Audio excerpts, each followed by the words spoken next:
Hi friends, ఎట్లున్నారు? అందరూ బాగున్నారా ఫ్రెండ్స్?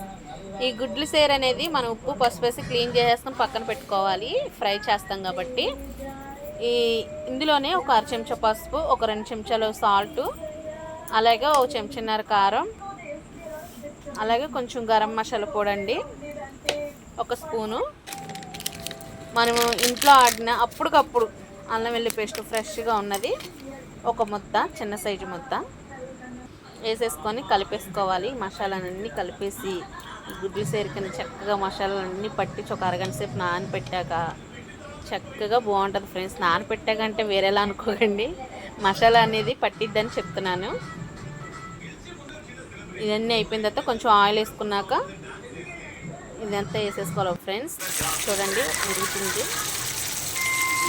హైలో మాత్రం పెట్టకూడదండి, ఎందుకంటే ఇది పేలిద్ది. సిమ్లో పెట్టుకోవాలి, సిమ్లో పెట్టి చేసుకోవాలి.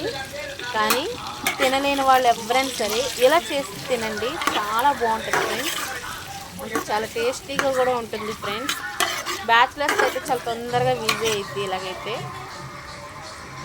చేసుకోలేని వాళ్ళు కాబట్టి బ్యాచిలర్స్ హాస్టల్లో ఉన్న వాళ్ళకైతే ఇది చాలా బాగుంటుందండి. ఒకసారి ఇలా చేసుకొని చూడండి ఫ్రెండ్స్.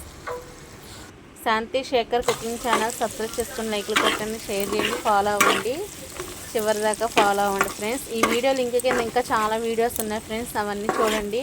నా ఛానల్ అనేది కొంచెం సబ్స్క్రైబ్ చేసుకోండి ఫ్రెండ్స్. ఇది మాత్రం హైలో పెట్టకూడదు ఫ్రెండ్స్, సిమ్లో పెట్టుకోవాలి. చాలా తొందరగా మగ్గిపోయిద్ది. దీంట్లో కొంచెం కొత్తిమీర, నిమ్మకాయ పిండుకుని ఆనియన్స్ పెట్టుకుంటే ఇంకా బాగుంటుంది ఫ్రెండ్స్ తినేటప్పుడు. ఇది పప్పులోకి, చారులోకి, సాంబార్లోకి కూడా బాగుంటుంది ఫ్రెండ్స్. Okay friends, bye.